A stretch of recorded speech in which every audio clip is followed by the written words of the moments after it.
Welcome to today's Top Twitter Tips webinar with me, Catherine Salt from Marketing Live. We're going to be going through 20 tips in 20 minutes on how we can supercharge your Twitter activity. The 4 areas that we're looking at are setup essentials, to make sure that you're making the most of the way your Twitter account has been set up, basically. How we can look at growing your following, increasing your sphere of influence, building a community. Then Twittequette. Basically, it's some tips on the manners of living in the Twitter community. And then finally, some really good top tweeter tools that you can use. So we're going to start off with the setup essentials. Now, setup is sometimes overlooked. I see a lot of accounts where somebody's just set it up and they've not bothered to have a profile picture, they've not added too much information, and then they sit there and wonder why they're not getting any followers. So let's start off with the basics. First of all, choosing your Twitter handle, and that's your Twitter name. If you're running a business account, the Twitter name that you choose can really help people understand what that Twitter account is for. So as you can see here with the Dell account, they have different accounts for different areas of the business. If you have a specific person using the account, you could actually do something like call the account Dell Kate or Dell Simon or whatever. This helps people relate and understand they're actually speaking to a specific person. And it makes it easier for people to build relationships and grow that trust. If you're a smaller business, you can either use the URL of your website or your company name. I would say if you are an individual and you are the face of your business, you really should be the face of your Twitter account as well. Next, then we have all the image space. Again, a lot of times this is really underutilized, but it comes in 3 sections. First is the profile picture. I don't know about you, but if I see somebody who's not bothered to put up their profile picture, I'm not going to follow them. You can use for this a company logo or the face of the person in charge of the Twitter account. It's much easier, again, to relate to that real person. So if you're the head of a business, don't be shy. Put yourself out there and put in a nice, big picture of your face, nice and clear so everyone can see it. The next is that background behind the profile image. And this is what people see when they see a profile summary. Bear in mind, and I think the example here from Jersey International Business School is a case in point, that if you have an image behind the text, it's a bit busy and it can be a little bit difficult to read. Then finally, you have the background to it all. Now, there's not a huge amount of space here, but it can give you the opportunity to be a little bit clever and give a bit more information about your business. And as you can see here, Jersey International Business School have shown the different areas that they specialize in: investment business, trust and company management, compliance, and leadership and management, and also their URL. Now, as it's a JPEG, none of the links are going to be clickable, unfortunately. But it's still an extra way of imparting a bit of information. You know, you can always add, for example, your other social media accounts or your telephone number. Now, the specs can be a little bit tricky. So what I've done here is I've added a URL to a really handy website that gives you all the different specifications in detail. Next is write a brilliant bio. Again, so often see this blank, or it's really not very much information in it at all. You're using your bio to attract people to follow you, so don't leave it blank. Give people a reason to connect with you. If you're personally running an account, put in a few details like Jamie Krager has here about your personal likes and interests. What he also does is he gives an indication about the sort of content he's going to be tweeting about. So if you're running a business account, another thing you could do is manage expectations of when the account is monitored. So for example, if you're a customer care line and there's only going to be somebody monitoring it between 9 and 5 Monday to Friday, pop it down. And also, it's an opportunity to put your URL in there.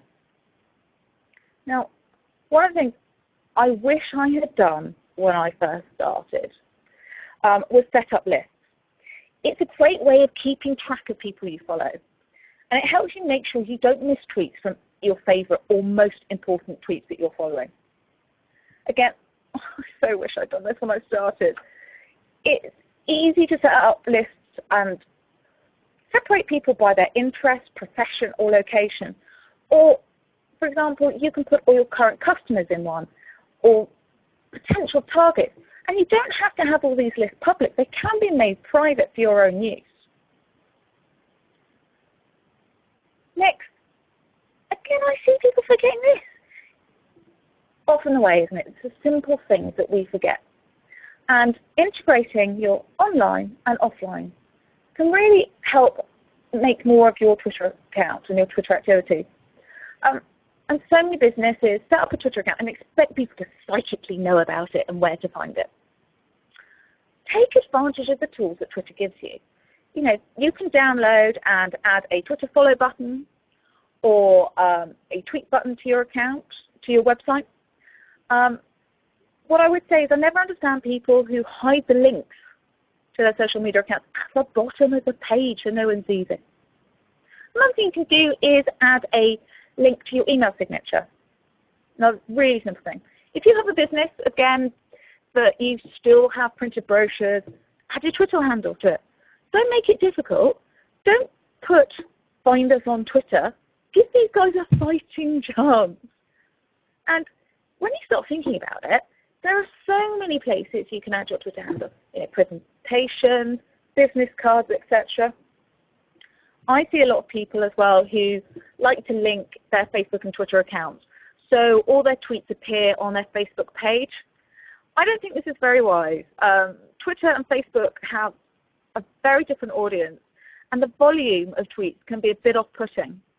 If you do want to add Twitter to Facebook, you can do it as an app, and it will show up as a separate page, and it's a lot less intrusive.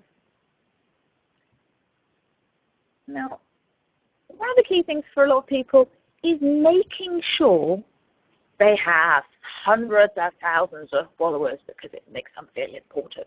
It makes them feel like what they're saying is really interesting and useful. But you know what? If you're just going to be talking about yourself or just tweeting out the corporate message, you're not going to attract thousands of followers because, shock horror, you're snoozer. You're boring. No one's going to be interested. However, if you add value and engage with people and have conversations, you're going to find it much, much easier to grow that community. It can be so easy to get hung up on the numbers. But there's no point having 10,000 followers if no one's listening, they're not responding, and they're not sharing your stuff. Work on building quality relationships by having those conversations, tweeting interesting things. If you are not getting any interaction with your target audience, you're doing something wrong. So then, of course, hashtags. Oh, sorry, ask questions. Again, this is just part of building those relationships and having an active conversation. You know, don't ask questions just to find out stuff you need to know. Find out more about the people that you're having a conversation with. So questions can range from, did you have a nice weekend? Can you recommend a good place to eat in your town? Are you going to this conference? Did you read this article? Wasn't it interesting? You know, asking questions about people shows that you're interested in them. And it shows you're interested in more than just broadcasting your company updates. That means you're going to have a much more receptive audience when you do tweet about your corporate updates. Then we have hashtags. Hashtags are everywhere. And they're great for drawing a topic together. So, for example, if you're running an event, you can use a hashtag so that everybody attending can keep track of updates and get to know others who will be attending the event. And with hashtags, you'll see it on the side of your Twitter account that trending topics are about, and they change every day. And you can use these and comment on them to raise awareness of your business. But be careful. You know, I've seen some awful examples of businesses that have hijacked trends and topics with a promotional message that is completely inappropriate. Another thing is other people's lists are fantastic for finding us loads of people who have the same interests to yourself. You can go through those lists, follow those that you find interesting, or even just follow the whole list and start engaging with them. And one of my top secret, super secret tips, and it's, you know, it's not really a big secret. Oops, I missed the slide. Bear with me. It is advanced search. Now, it's not a secret because it's there. However, Twitter don't make it easy to find. So what I've done there is I've got a shortened URL of the link straight to this page for you. It's really underutilized, I think, really because it's quite difficult to find. But you can specifically look for people in your target market. You can look for specific keywords, hashtags, people, locations, people who are interested. And do you know what I think is really cool is the fact you can identify positive, negative, question, tweets. Now, I know I'm the sort of person that I kind of want to just find positive people because they're much nicer to interact with. But again, you can use this on a daily basis. You're going to find out what topics people are talking about that, you know, your business may be able to help solve. So I'm going to go back to where we are, and we're going to have a little chat now. Oops. About Twittequette. Now, it's so important to mind your manners on Twitter. I don't know why. I'm sure I probably don't have to tell you. I'm sure your mother's brought you up very, very well. But always say please and always say thank you. If somebody is kind enough to retweet something for you, say thank you. If people mention you, say thank you very much. You know, they don't have to do this. It shows that you're engaged as well and you're actually paying attention and you appreciate what people are doing for you. And in line with that, if somebody is talking to you, respond to them. Talk back. Just say, because otherwise you're never going to have those conversations if you don't start responding to people. And especially if you're in a business. Now, there's two different things here. Now, sometimes somebody uses your handle because they want to talk to you. Other times they use your handle because they want to talk about you. Now, if I see 2 or 3 people having a conversation using a business's handle in the middle, then they are talking about you. Now, I big believer that that's pretty rude to interrupt. Unless there is a specific issue that you can help with, then I would leave that alone. Another thing is tweet bombing. There is no excuse to send dozens of tweets all in one go. There are scheduling tools, which we're going to talk about next, which make it super easy to break up your Twitter stream so it's not all bombarding people at once. And I think the general feeling is be a good citizen, be kind, retweet other people, have conversations, and it makes Twitter a much more pleasant place. What I would also recommend is if you see people who are spammers, report them, get them off Twitter. That's what we all want. None of us like the spam guys. So my final slide for you now is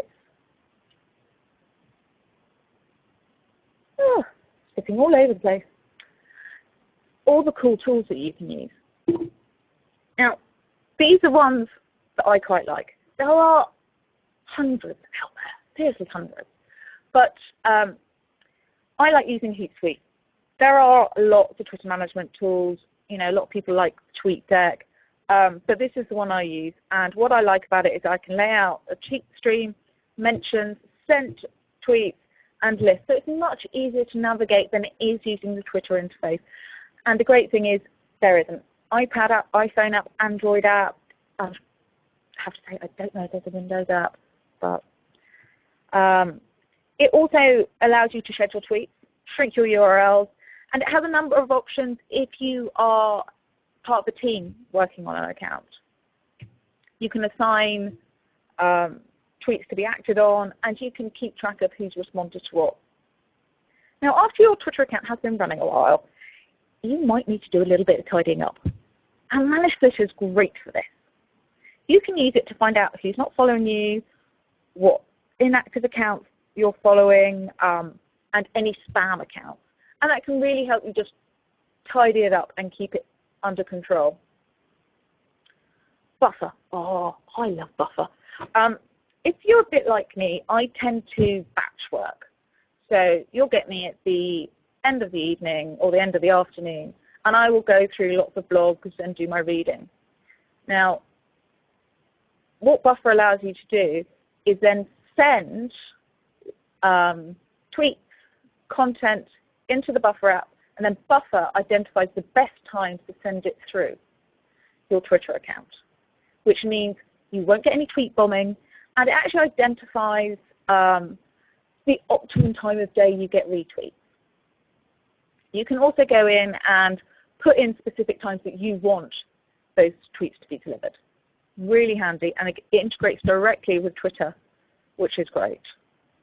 Trello. If you're looking for people and you're not getting much luck on advanced search, Trello is great. Make sure you're in it as well.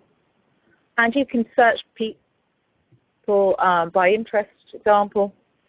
And if you're really serious about Twitter and using it for your business, check out Twila. You have to answer pages of questions about your business, what you talk about. Really, it's trying to identify your niche. And then it gives you a report on how you can improve your tweeting.